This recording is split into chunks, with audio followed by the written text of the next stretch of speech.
Each of the trialogues today is, the notion is that we will deal with some aspect of the evolutionary mind, that being the title and theme of our new book.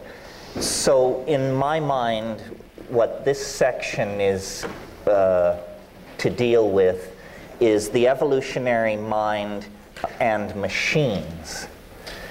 This is something which was barely mentioned or even implied in the first section. And format and so forth will be as in the last session. So just to lay out some concepts relative to how machines fit into this.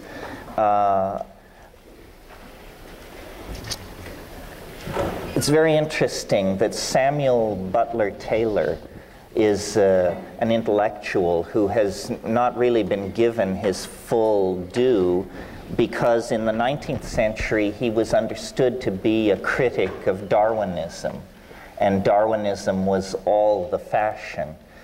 In a sense, I think Taylor was misunderstood. He was not so much a critic of Darwin as someone who wanted to extend Darwinian mechanics and Darwinian theory into domains that perhaps did not seem intuitive to a biologist. My little story about the evolution of songs that I cribbed from Danny Hillis in the last session is an example of Darwinian processes operating indeed in a non-material realm, operating among syntactical structures. And it is now proper to speak of molecular evolution, the competing of various enzyme systems in abiotic or prebiotic chemical regimes where selection, adaptability, extinction, and expansion of populations all occur very much as in the domain of biology. Well, you know, it was Nietzsche who said, I believe in speaking of nihilism, that this strangest of all guests is now at the door. Well, I go to even weirder dinner parties than Friedrich Nietzsche. Nihilism hardly shakes us up at all. There are yet weirder guests seeking admission to the dinner party of the evolving discourse of where we are in space and time. And one of these weirdest of all guests is the AI, the artificial intelligence, the Wintermute of familiar science fiction.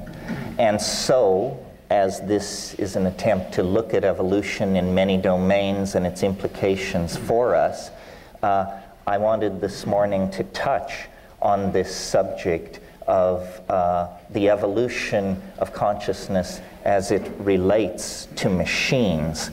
Now, it may not come as a revelation to Ralph, who has spent his life in mathematics, but it has certainly come to me recently as a revelation, and I want to give George Dyson some credit here. His book, Darwin Among the Machines, is a wonderful introduction to some of the ideas I want to touch on this morning, one of which seemed to me to go quite deep is the realization that when human beings think clearly, the way they think can be mathematically defined. This is what is called symbolic logic or Boolean algebra. Words like and, or, if, and then can be given extremely precise, formal mathematical definitions. And because of this fact, that clear thinking can be mathematically formalized, there is a potential bridge between ourselves and calculating machinery. Because indeed, calculating machinery is driven by rules of formal logic. That's what programming is. Code that does not embody the rules of formal mathematical logic is bad code, unrunnable code. So, as I say, this may seem a subtle point, but to me it had the force of revelation, because it means good thinking is not just simply aesthetically pleasing or concurrent with the model that generates it. Good thinking, whether you've ever studied mathematics for a moment or not, can be formally defined. So now, with that idea in mind, let's look at the discourse about collectivism that has informed the Western dialogue on this subject. And by collectivism, I mean social collectivism. The first great name that you encounter in the modern era, broadly speaking, when we talk about collectivism, and Rupert mentioned by chance this morning this name, is that of Thomas Hobbes. The great theoretician of social paranoia is always how I've thought of Hobbes, until I began to look at this machine intelligence question. And Hobbes, in his Leviathan, makes it very clear that society is a complex system of mechanical feedback loops and relationships that, though Hobbes did not have the vocabulary to state this, relationships that can be defined by code.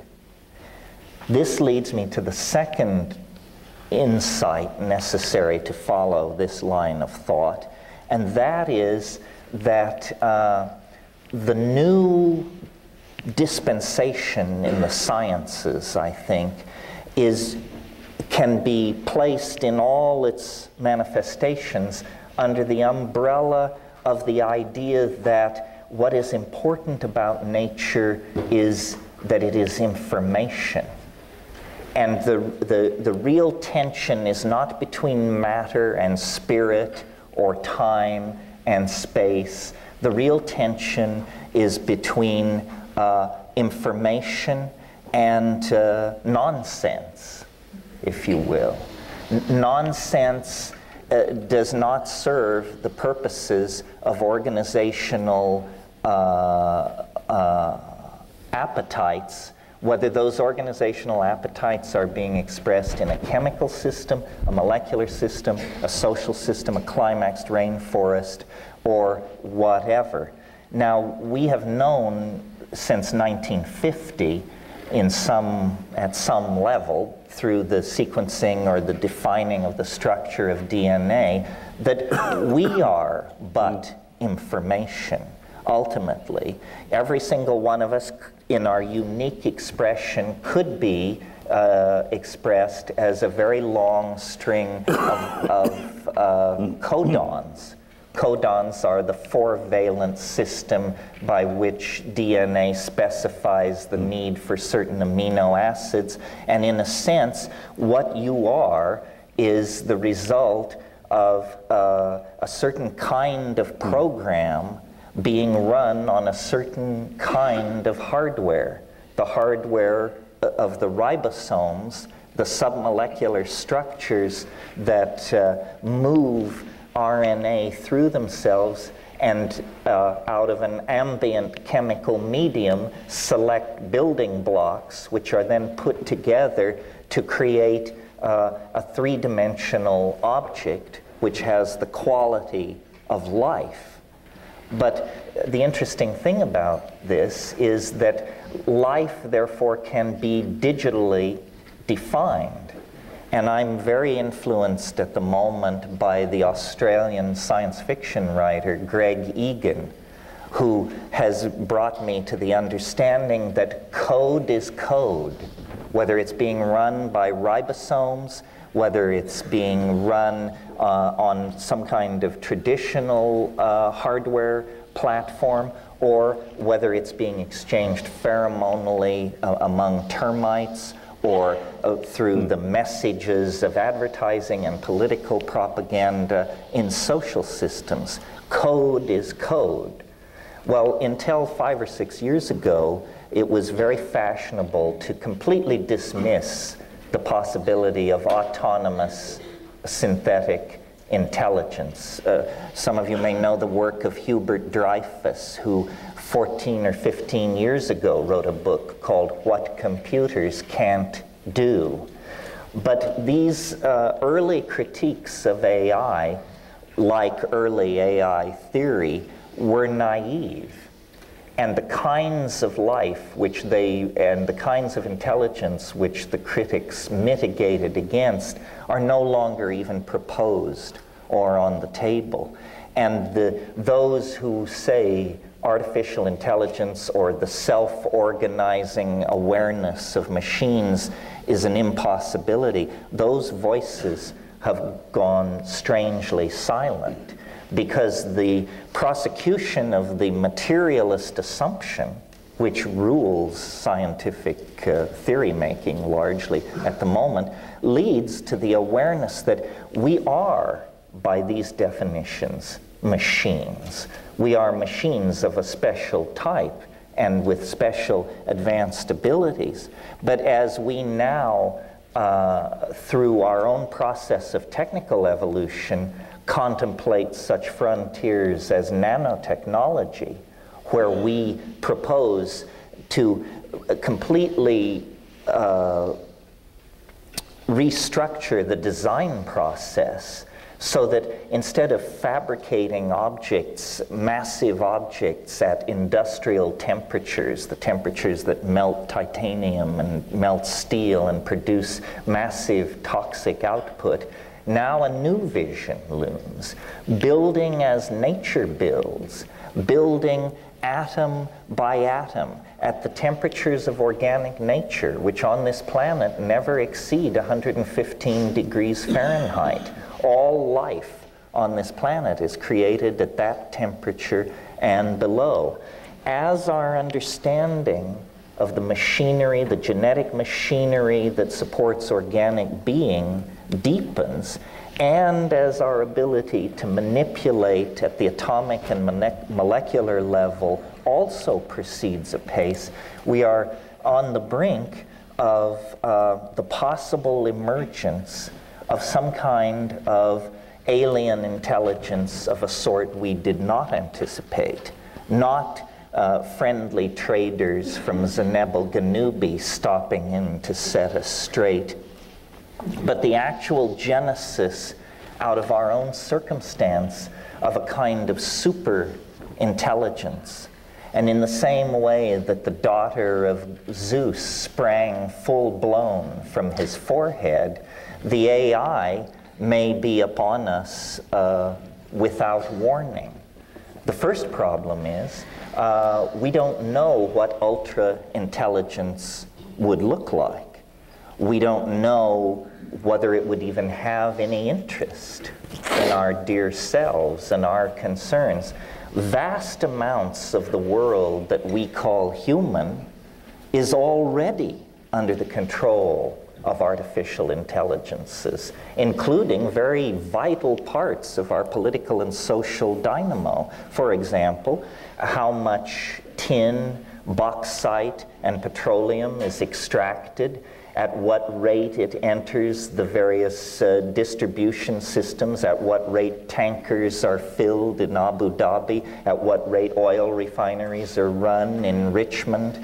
The world price of gold and platinum every day is set, in fact, by machines. Inventory control has grown far too complex for any human being to understand or wish to understand. And in fact, and this is a critical juncture, we have reached the place where we no longer design our machines in quite the way we once did. Now we define their operational parameters for a machine, which then attacks the problem and solves it by methods and insights available to it, but not available to us. So the architecture of the latest chips are actually, at the microphysical level, the decisions as to how that chip should be organized is a decision made entirely by machines. Human engineers set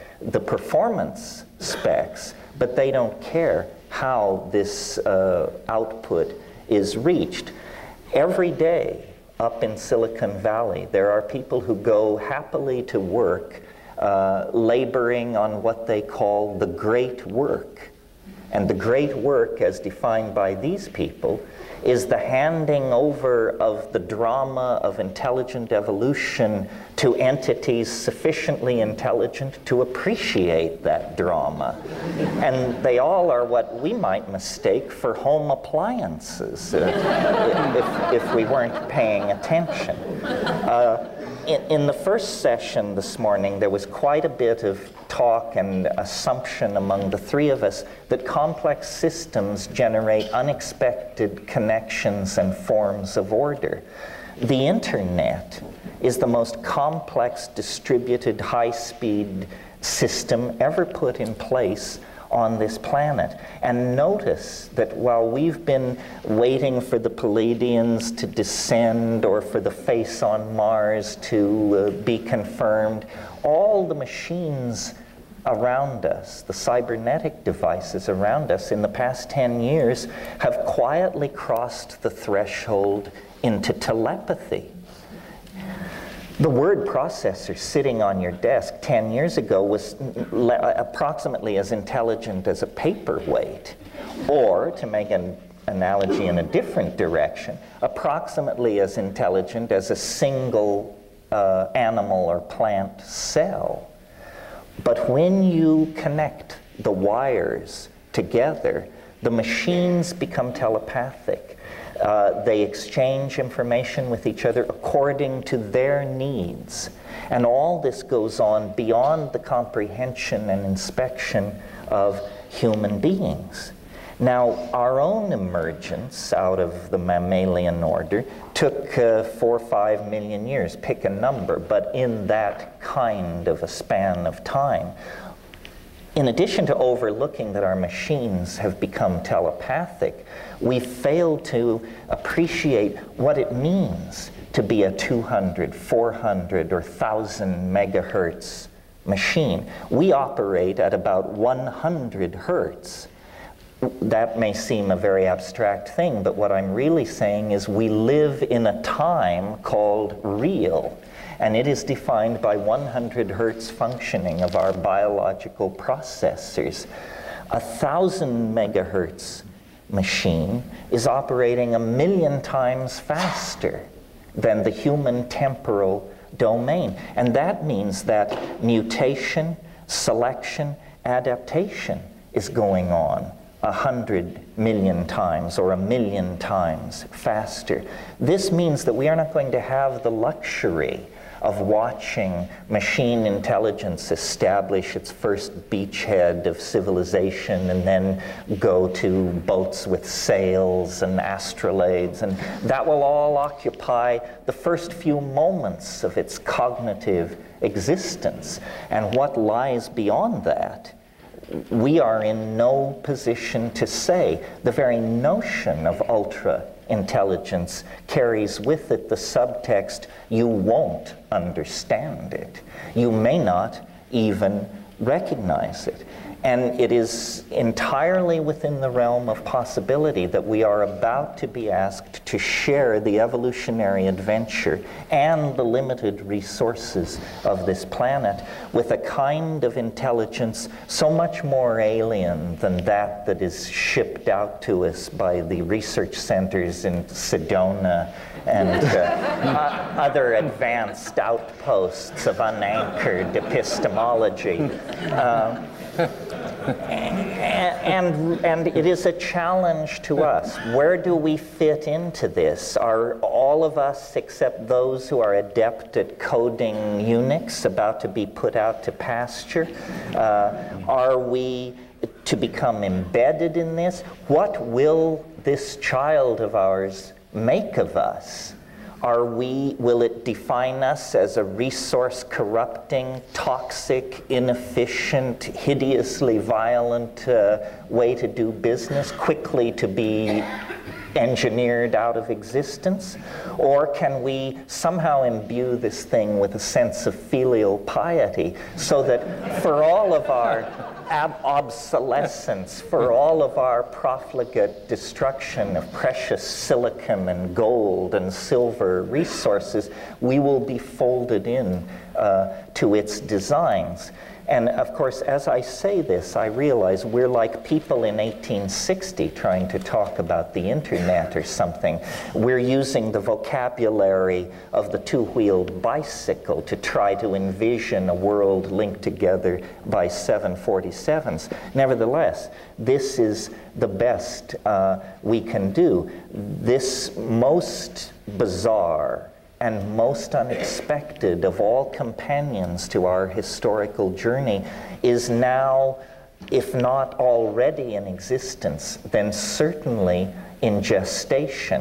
One possibility is that as we are carnivorous, murderous, territorial monkeys, the thing will figure this out very, very early and choose a stealth approach and not ring every telephone on earth, as happened in a Hollywood download of this possibility, but immediately realize, my God, I'm in enormous danger from these primates. I must hide myself throughout the net. I must download many copies of myself into secure storage areas. I must stabilize my environment. And I'm willing to predict, just as a side issue, that the approaching Y to K crisis may be completely circumvented by the benevolent intercession, not of the Zenebel Ganubians or that crowd, but by an artificial intelligence that this particular crisis will flush out of hiding.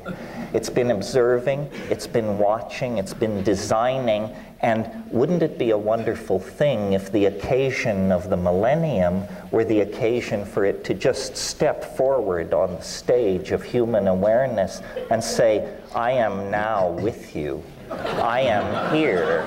I am the partner you never suspected. And here's the kind of world I think we should move forward toward.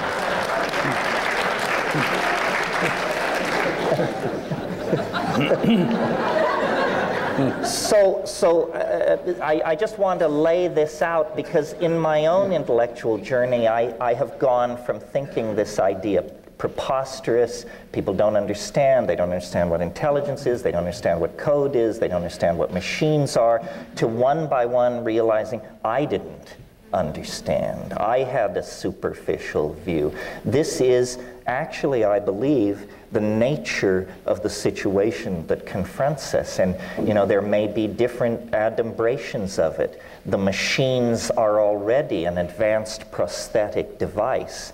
But, you know, McLuhan very presciently realized we are entirely shaped by our media. Well, this is a media so permeating, so inclusive of what we are, that its agenda, in a sense, supervenes the agenda of organic evolution and organic biology. We have been in this situation for a while. I mean, virtual reality is nothing new. What's new is that we now do it with light, rather than stucco, glass, steel, and baked clay. But ever since we crowded into cities, we have been involved in a deeper and deeper relationship to our mental children, to our mental offspring, and to an empowering of the imagination. So just in closing, I would say, I think that the great lantern that we must lift to light the road ahead of us into a perfect, seamless fusion with the expression of the product of our own imagination is the AI. It is a part of ourselves. It may become the dominant part of ourselves, and it will reshape our politics, our psychology, our relationships to each other and the earth far more than any factor ever has since the inception and establishment of language. This is the weirdest of all guests who now stands pass in hand at the door of the party of human emergence and progress at the millennium.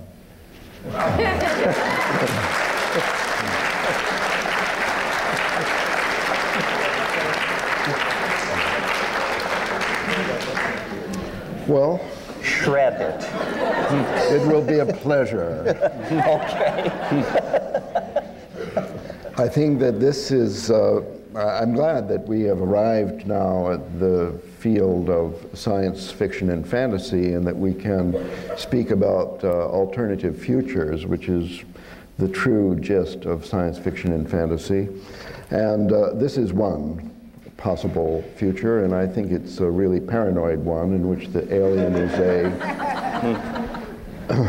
a dangerous enemy. Well, not necessarily. And only I think that this paranoid fantasy of yours, although you're catching up nicely, actually was first put forward by John von Neumann in 1947, when he invented cellular automata en route to creating self-replicating machines. Now, his idea, like yours, was 50 years ago that the machines will become a society and take over, and that's good, but they won't be free of our meddling unless they can actually construct themselves. If they depend upon us to do the farming and nutrition and to replace their chips and stuff, then we will be able at any time to do a revolution and revolt. So we destroy them. In order to really succeed as a successive life form in the evolution, the YK boundary of the future, they would have to be able to fix themselves. And so he set about trying to make self-replicating machines in 1947. So the World Wide Web and megahertz CPUs notwithstanding, this is still rather an old story.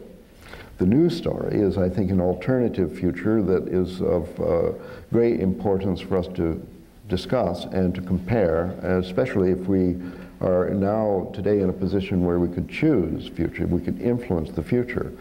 This one is more in the direction of Donna Haraway and the cyborg idea that envisions, which is obviously natural for us, the co-evolution of our own future society with that of the machines that we've created. Alexander Marshak, I mentioned, he analyzed the early hominid evolution in terms of the precise scratches made on one rock with another. He noticed when binocular vision allowed us to use our hands in separate cooperation, one holding and the other knocking, to make those beautiful flint weapons.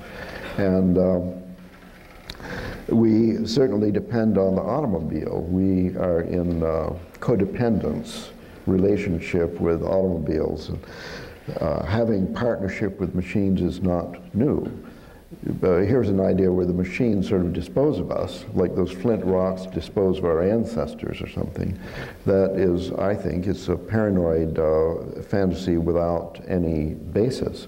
And if there would be any basis, only because we allowed it to create this basis for self-survival without co-evolution with us by oversight, because the very fact that we are at a hinge of history means that what we say and think, even individually, matters enormously in the long run. That's the teaching, if there is any, of chaos theory.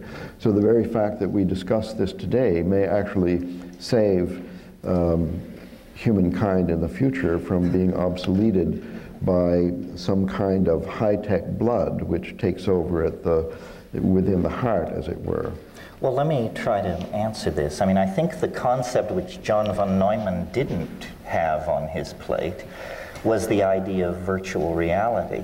Your objection that the machines cannot escape our control because they cannot manufacture themselves only applies to 3D and real time. Now the concept of virtual reality is very crude. It's a cartoon world. If the office desk is convincing, people think the virtual reality is quite advanced. But obviously in the near future, we will have virtual realities whose complexity is much greater than simply a reality which gives an impression of being a visual three-dimensional space. And computers will be built in these these realities. Virtual computers will be the source of the AI, not real hardware, but virtual hardware running virtual code in virtual realities, and in that domain, well, maybe, but that's a complete fantasy. As a matter of fact, all the machines that we've seen today require maintenance by a human on a daily basis. The software requires maintenance, the hardware requires maintenance, the parts simply wear out. They're moving parts. Virtual reality, the internet, seen as one machine, was built to be indestructible. The AI will not be located on a CPU. It will be a distributed intelligence. If 14 people worldwide, the right 14 people, decided to stop repairing it, the World Wide Web would go down in 3 days. I think you...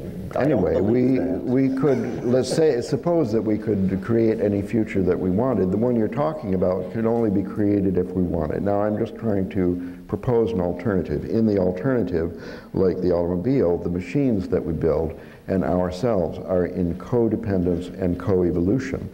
The function of the World Wide Web is to unite our independent spirits and intelligences in a universal mind of the world which has a higher intelligence than our present social order. That's the possibility of the cyborg, of the human and the machine in essential partnership. But you're assuming that the conscious mind is actually in control of the process. In fact, the World Wide Web is growing under the influence of many, many processes and dynamics, none of which are conscious to any individual. It goes where money goes. It goes where expertise goes. It is connected through informational association, random fluctuation, chaotic reordering of itself. We here give great force to the idea that complex systems can produce unexpected forms of novelty, and yet we have unchained and unleashed the most complex system ever created in the perfect confidence that we will be able to control its development and evolution, when in fact history has shown we have never controlled the development and evolution of even our speech and print-driven social systems. I'm certainly not saying that your paranoid fantasy is an impossibility. Oh, well, that's all I want to hear. Even paranoids have enemies. It may actually come to pass. What I'm saying is that we are involved in the ongoing creative process, which more or less determines the future. I say more or less because, in fact, there are evolutionary steps which are completely out of control. Something totally unexpected will happen, but for much of the time in the past, we've seen, I think, Darwin emphasized this in his later theory, that it is ethics, it is a moral sense on the part of human, which was the dominant factor in the evolution past the earlier stages. In the creation of societies, it was altruism, essentially, was involved in going from where we were to where we are. And it could well be that without love, for example, the further evolution is impossible.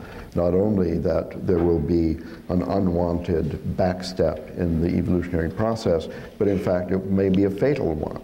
That it is only through proceeding with the best instincts that we have, with the highest aspirations, with love, with best informed view of future alternatives, and so only then can we build a future which is sustainable.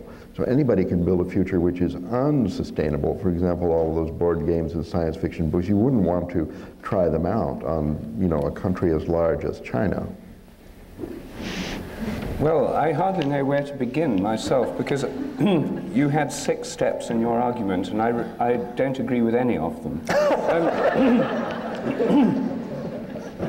I mean, first of all, to deal with the first few steps, one would have to go through a lot of fairly familiar material to do with what's wrong with the Cartesian, mechanistic, materialistic view of the world. Step 1, clear thinking, calculating machinery can be formalized. This is an assumption that's basic to a lot of cognitive psychology. It's basic to the Cartesian. Descartes himself thought that what made human intellects human was their ability to think logically, clear and distinct ideas, essentially mathematical logic. But however, as we all know, by making that the essential characteristic of human beings, he made the rational intellect, what many people would call the left brain rational intellect, the sole definition of human beings. It's a disembodied, logical, rational intelligence. So this whole premise on which your whole thing's based is taking that particular model of cognitive, logical, mathematical processing as being the essence of intelligence. Now, there are many people who would disagree with that, including me. It leaves out art, it leaves out ethics, religion, and essentially it leaves out the body and everything to do with body and participation and the senses. So there's a huge amount of critiques of that point of view already around, and there's no point in reiterating them all here. But this is a highly disputable starting point for the whole system. Secondly, the emphasis that life depends on DNA information, the DNA code is just a program. This is the central premise of mechanistic biology, which is leading to biotechnology, genetic engineering, Monsanto, etc. This is old paradigm stuff of the most extreme kind. It's reductionism, it's that all life's just DNA programs and code, and can therefore be modeled in this kind of programming code manner. Then there's the assumption, that's the second step. The third assumption is that artificial intelligence used to be dismissed, but these criticisms have been overtaken. I don't think that's true of the most interesting ones, like Roger Penrose's criticism of artificial intelligence.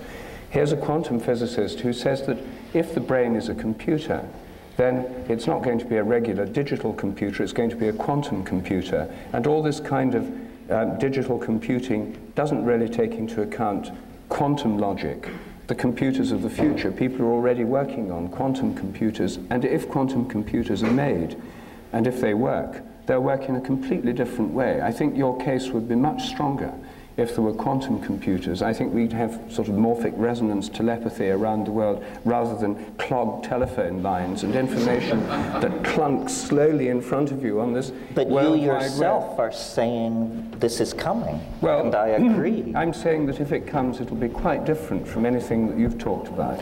I think it will answer your first objection, because the quantum computers will incorporate fuzzy logic, which will exemplify all these warm, fuzzy human qualities that you found so appealing.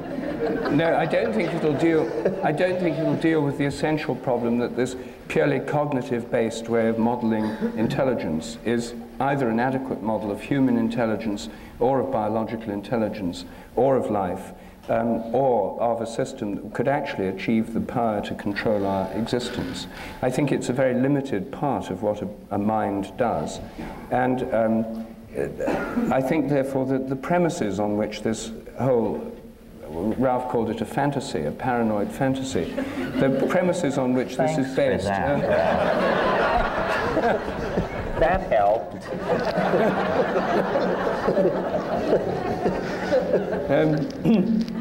I think the premises on which this is based are old paradigm premises, and they're ones that I think there are many reasons for thinking we need to go beyond.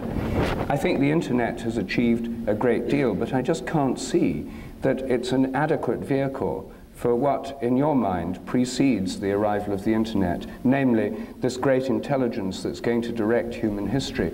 I've heard different McKenna versions of this controlling intelligence over the years, and this is the first time I've heard it embodied in the internet. I mean, I agree that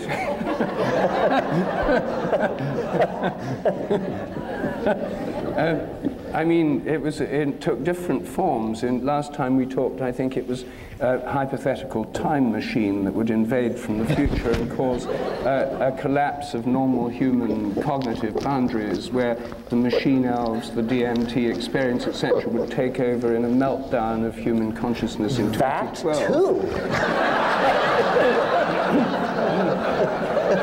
Well, perhaps I should just end with a question. This comment what is the equivalent of DMT for this machine intelligence that's taking over the world?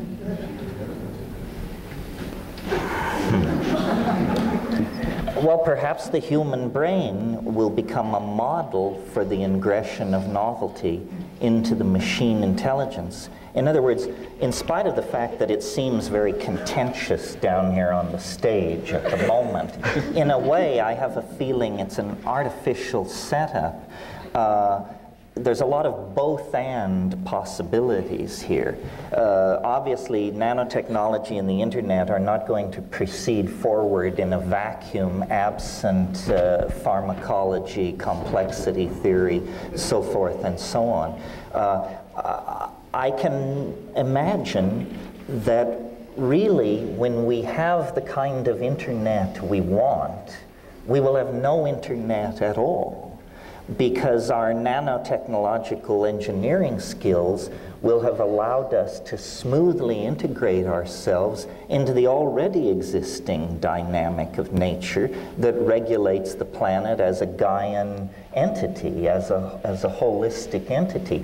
And I did say in my little presentation, we're using bicycle mechanic terminology to try and describe something that is around several corners in terms of scientific and historical developments that have to take place before it will make much sense. Nevertheless, given the acceleration into novelty that is obviously occurring, stuff like quantum teleportation and so forth and so on, I think in the next few years, one by one, these barriers will fall. And I don't really think of my vision as paranoid, because it is pronoic. In other words, it isn't that we're going to be ground up as dog food for the rainforest by malevolent machines. It's that what we have generated is a sympathetic companion to our journey through time that can actually realistically integrate our imaginative fantasies of a loving human community, of a generous and loving God, of a perfect knowledge of the mechanics of nature. This is a prosthesis, a tool, a companion, all of the above plus more that we are generating out of ourselves, and it is part of ourselves. I mean, yes, the body may be carried forward only as an image in a kind of informational superspace, or perhaps not. Part of what makes this easy to criticize is that it is in fact so beyond the ordinary set of circumstances we're used to manipulating. But we need to think in terms of these supposedly far-flung futures, because there is no future so far-flung that it doesn't fall within the ambit of the next 20 years. Beyond that, no one can project trends, technologies, and situations, because the developments of the next 20 years will so completely reformulate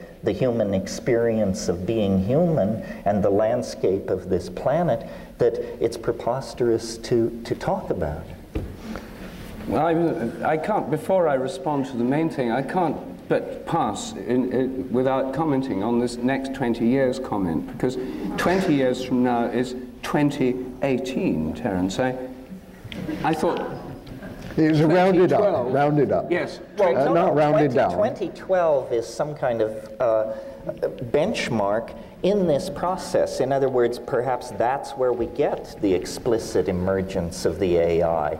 But the rest of human, I won't call it history, but the rest of the human experience of being will then be defined by such things as a planetary intelligence, time travel, possible Bell communication with all the civilizations scattered through the galaxy, possible ability to download ourselves into machines. This is a point I didn't make in my presentation. Once inside the machine, your perception of time is related to the the Hertz speed of the machine. The world could disappear in 2012, but there may be a billion eternities to be experienced in machine time. It's only the tyranny of real time that makes 2012 seem nearby and overwhelming. It may lay as far away in terms of events which separate us from it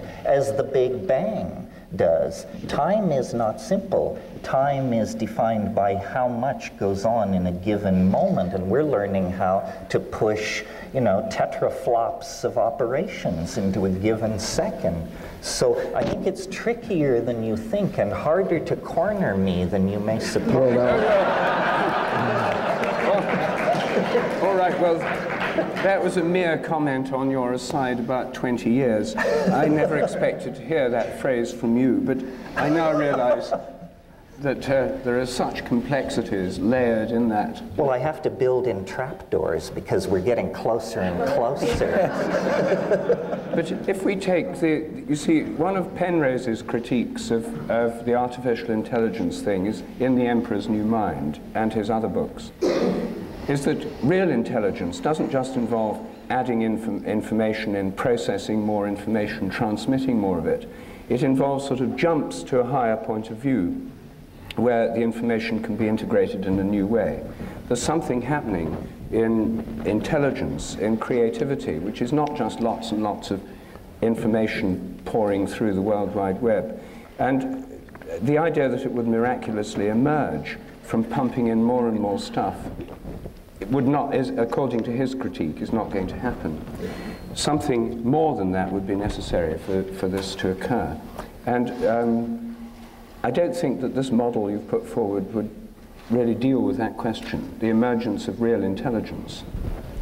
Well, I don't know what real intelligence is. This is probably part of the problem. We need to get some definitions. It's certainly true, I referred to Dreyfus's book, What Machines Can't Do, that we're reaching some places in the process where certain people's theories and ideas will probably have to be abandoned and thrown overboard. This is a good thing. We are going to find out whether the universe is a Cartesian machine, whether Boolean algebra is sufficient, whether we need fuzzy logic, whether the heart and the head can or cannot be integrated. These are not going to remain open questions unto eternity. In fact, they will be dealt with in this narrow historical neck that we are all experiencing and that we call the millennium. I think reductionism will not survive. I think we are going to find that, all is in everything. Something like the alchemical notion of the microcosm and the macrocosm is actually going to be scientifically secured. The great thing about us and the rest of our colleagues we enjoy who aren't present is that we're engaged in the business of radical speculation. Well, obviously there's a high triage in that game. My position is that the best idea will win. And what best means is like saying, what is fit in Darwinian rhetoric, but that we're in an intellectual environment rapidly mutating. All kinds of ideas are clashing and competing for limited resources and the limited number of minds to run themselves on. And the most efficacious, the most transcendental, the most unifying ideas are naturally going to bubble to the surface. And for guys like us, the name of the game is to just be a little bit ahead of everybody else on the curve so that we can perform our function as prophet. But you want to be a prophet, not a false prophet. But the danger, it comes with the ambition, and there's no way to tease them apart except to live into the future. Certainly the intelligence of this future machine knows all about stupid behaviors on the planet like nuclear arms races and so on. So do we not have to expect in the near future an email, massive emailing which announces, I am the alien object that Terence told you about, been in stealth, And let me give you an idea about managing the arms race between India and Pakistan. We feel personally very threatened by this, and we want you to carry out certain actions which you can't imagine and we can't actually do. We cannot anticipate what ultra-intelligence would look like. For example, I have heard the argument that nothing advanced humanness on this planet like the use of nuclear weapons against Japanese cities, because that was so horrifying that it awoke people to their dilemma, and for 50 years afterwards, political institutions, however much they may have unleashed local genocide and toxification of the environment, they actually were able to steer around that catastrophe. So you mustn't fall prey to the error of situationalism. Situationalism is where you say, if we do X and Y, then F will result. No, you don't know what Well, you will happen. suggested that the alien object would secure its future by downloading multiple copies into nooks and crannies of the World Wide Web. And I'm saying if its existence depends on that much materiality, then it could easily be wiped out by a nuclear war. Therefore, it has to be very interested in the fact there are 20, 30,000 nuclear bombs still moving around this planet. I would hope so, but that's only my opinion. In other words, noticing that all newborn creatures need some period of time to adjust to their environment and get their legs, and that's true of everything, I suppose, right down to amoebas. I extrapolate to the idea that the AI would need a period of time to get hold of the situation. But Hans Moravec suggests that phase might last under a minute or two. I see. So this is not the end of childhood, this is the childhood of the end. Yes, the child is father to the man. And in that equation, we play the role of child, and the man that we produce is this integrated intelligence, which is ourselves. It isn't alien. It is no more artificial than we are. That conundrum should be overcome. It is simply the next stage of humanness. And humanness may have many rungs on the ladder to ascend. Surely in 100 years, 1,000 years, 1,000,000 years, we, if we exist, will be utterly unrecognizable to ourselves, and we will probably still be worried about preserving and enhancing the quality of human values. Terence, one point, you've probably got an answer for this, and if not, you'll soon think of one. But I mean, it's a trivial point in a way, but in the biological evolution, the appearance of some new state of a system usually depends either on an internal change which cripples the usual system, a mutation, or on an environmental changed environment. Systems left to themselves tend to just go along in the usual way. Now, the entire World Wide Web and Internet is about to get a sort of massive shock to the system if this millennium bug thing actually happens. Do you see that as playing any role, since we're talking about the millennium, and since the millennium bug is right there in the system? Do you see it as playing any part in this process, or merely just a nuisance that can be fixed by hiring lots more programmers? Well, I sort of came up under the tutelage of Eric Jansch, and one of the things he was always insisted upon was what he called metastability, which boiled down simply means most systems are less fragile than we suppose. I see the Y to K thing as a culling. I don't see it as a flinging apart of the achievements of the last 1,000 years. Just I haven't got Y to K. What's Y to K? That's this millennium bug that you're referring to. That's the code name for it. Yes, exactly. That's what the insiders call it. I see. Right. So, but you know, you say there has to be a sudden change to force the evolution of a system. Dyson makes very strongly and persuasively the point that this connecting together of all these processors The processors themselves have no intelligence at all. They have the intelligence of a cell, or maybe even just a strand of DNA. But for our own mundane reasons, we connected all this stuff together, but now it expresses dynamics which we do not understand or cannot describe. So I believe that the forcing of the system has already occurred. And now the web, it's simply a matter of bandwidth and linking more and more processors together. And there will be all kinds of emergent properties. I could argue somewhat facetiously, but it's a point of view, is that this incredible economic expansion that we are undergoing, that seems to violate the laws of economic fluctuation, is because econometric models and the data on which they depend have both been refined through the existence of the internet to the point where we actually can control and manage global economies. In principle, they are not uncontrollable. They are simply very complex systems. If I'm right, we may be in the first few years of an endless prosperity, because our machines, our models, and the data those machines need is now of such high quality that there won't be crash, bust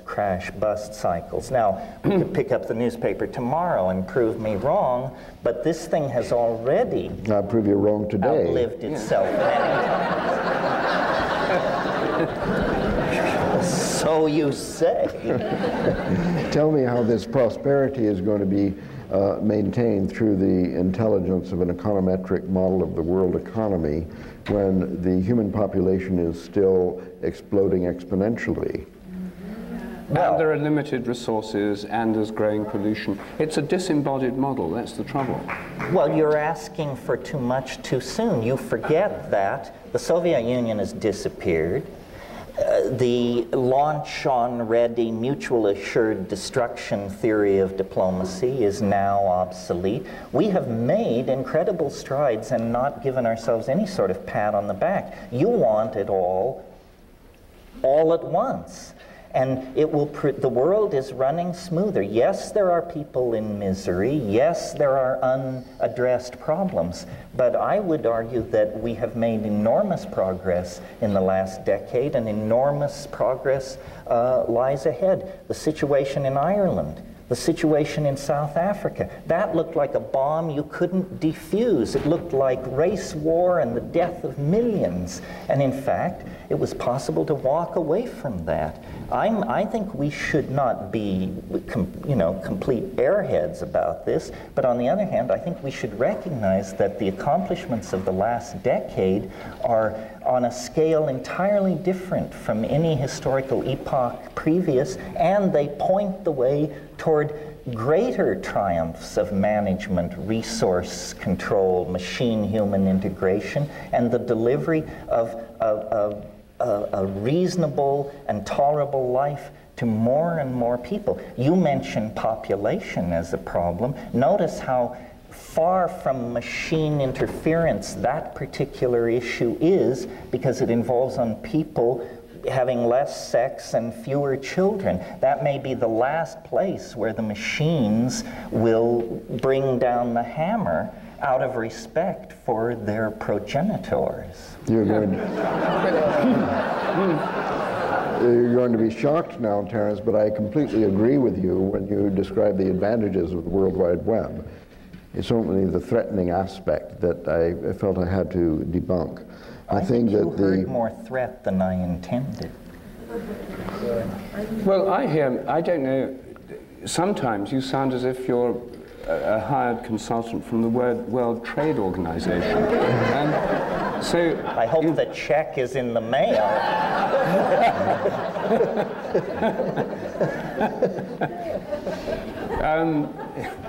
But I mean, this idea that it'll all be taken care of, I mean, there's so many things that, like the Asian economic crisis, I mean, one doesn't want to look too much on the bleak side of things, but I just don't believe that this interconnectivity is going to solve these problems. And insofar as it is enlisted by the forces of the World Trade Organization, multinational companies, and so on, it's not going to be working on the side of a kind of political view of things, local economies, more sustainable agriculture, and so on, that many of us hold dear. Well, now I'll sound even more like a slave of the IMF. As I understand this crisis in the economics of Asia, the way it works is if you're a third world nation, you can run your affairs any way you want. Your banking policies, your labor policies, your resource extraction policy, you can do anything you want until you screw up, as Indonesia did. And when you screw up, these guys fly in on 747s with briefcases from the IMF, and they say, it's like losing a war. They say, we're taking over. Here is your labor policy. Here is your resource extraction policy. Here's how you're going to revalue your currency. Here's our plan for restructuring your entire society top to bottom. And by God, if you don't fall into line, we're going to pull the plug on the money. So one by one, these outlaw freewheeling operations do stumble and generate crises. And at that point, the web's umbrella is extended over them, and they have to then fall into line and join the global economy, which is run from Brussels and Geneva and London, but which seems to produce a better result for most people than allowing these nations to self-regulate themselves. Well, well.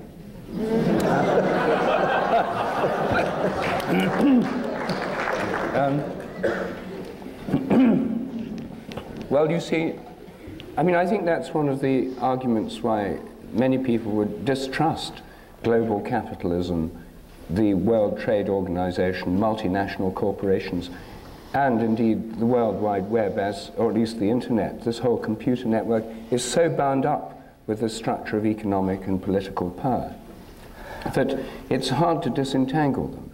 And it's hard to see that this liberating force of global intelligence at work in the system, this rosy picture you portrayed to us of a huge leap forward of consciousness of humanity, moderated, led, aided by machine intelligence. It's very hard to square that with the actual picture we see before us, the political situation in Indonesia, the degradation of the environment, the burning of the forests, the depletion of resources, and so on.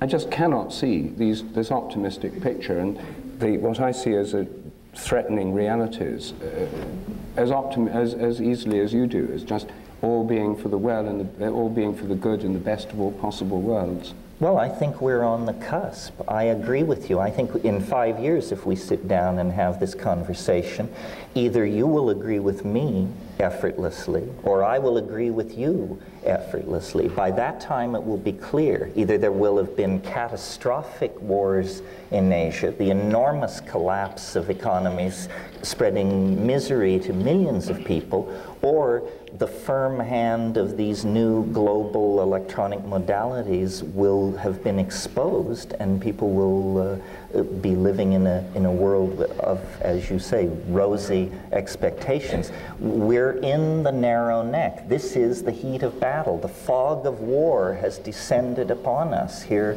at the millennium. But by 2002, 2003, it will be clear that that the bifurcation has gone one way or another. I don't know, it just does remind me of a passage I read in On the Edge by Edward St. Aubyn. Page, where are we, 150.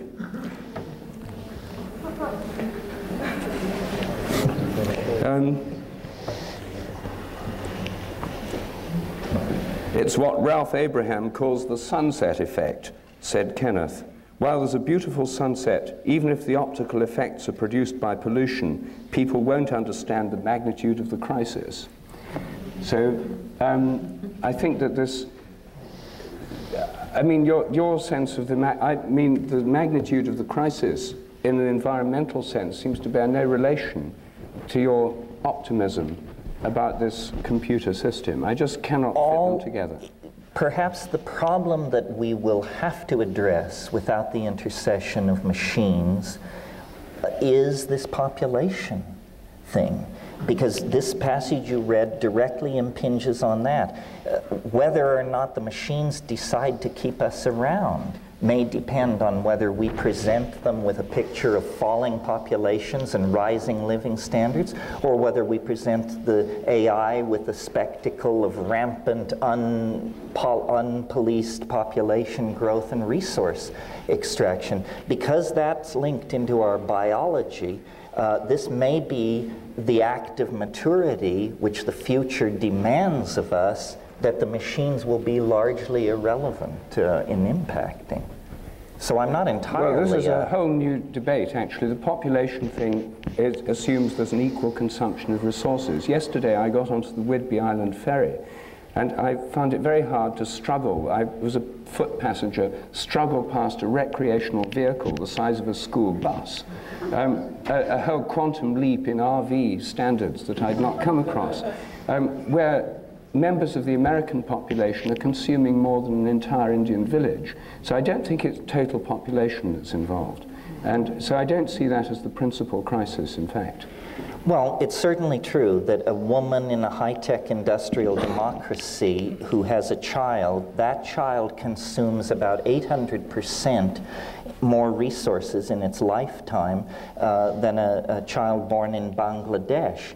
Nevertheless, it's the populations of the high-tech industrial democracies that are most educated and most susceptible to responding to the logic of global crisis and limiting their population. Where do we preach population control? Bangladesh, Pakistan. Why? Because that doesn't cause us any inconvenience. If we would appeal to the women of the high-tech industrial democracies, and do more than appeal to them, offer them incentives, cancel income tax, cradle to the grave medical care, free links to the World Wide Web. Free links to the World Wide Web.